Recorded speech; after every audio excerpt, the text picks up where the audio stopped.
Your Honor, opposing counsel, and members of the jury, may it please the court. It's the morning of December 28th, 2018, and one of Jewel Tam's parents hasn't slept.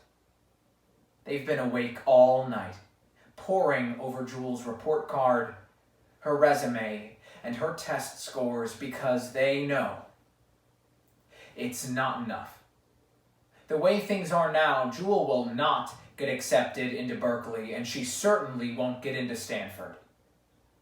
So, one of Jewel's parents decides they are going to make sure Jewel gets into her dream school, no matter what. They're willing to lie to anybody, even their own spouse.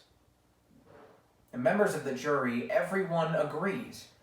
One of Jewel's parents is responsible for her fraudulent college applications. But the government has made a glaring mistake because they've got the right story, but the wrong person. The one who's responsible is not Jewel's mother, Mel Tam. It's her father, Andy Tam. And that's why we're here today. The government has charged Mel Tam with honest services wire fraud.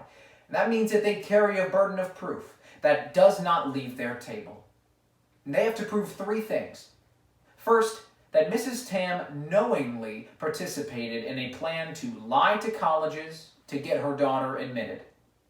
Second, that Mrs. Tam acted with intent to defraud those colleges.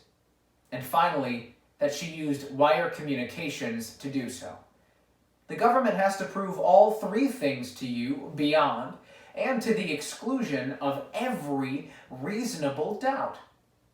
That's the highest burden in our legal system, but the prosecution will fail to meet that burden today because they've got the right story, but the wrong person.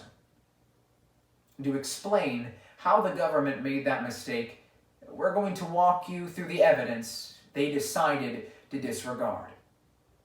First, to understand why Andy Tam is the right person, we're going to show you who Andy Tam is. You'll learn Andy has an enormous fortune, but unlike his wife, no fame. The evidence today will show Andy used his wife's fame to his advantage. Andy knew who to contact, but told Mrs. Tam to do it for him.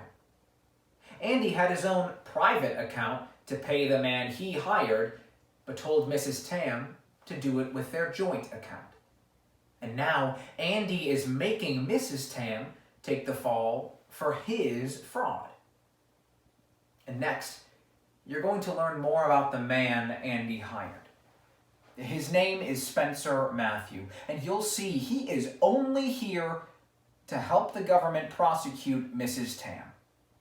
That's because last year he faced 800 years of prison time for his lifetime of lying to colleges. But the government offered to reduce his sentence down to only 15 years if he testified against Mrs. Tam, but not Andy Tam. And finally, Mrs. Tam herself is going to take that stand. Even though she has a constitutional right to not testify, she's going to tell you exactly what happened, because she has nothing to hide. And Mrs. Tam will testify. When Mr. Matthew called saying that he had changed Jewel's test scores, Mrs. Tam had no idea what he was talking about, but Andy Tam did. The members of the jury, one of Jewel's parents is to blame for her fraudulent applications. No one here in this courtroom denies that. But the government, they've got the right story, but they've brought you the wrong person. You can't just convict the person who's accused. You have to convict the person who's responsible. And that's why you must find Mrs. Tam not guilty.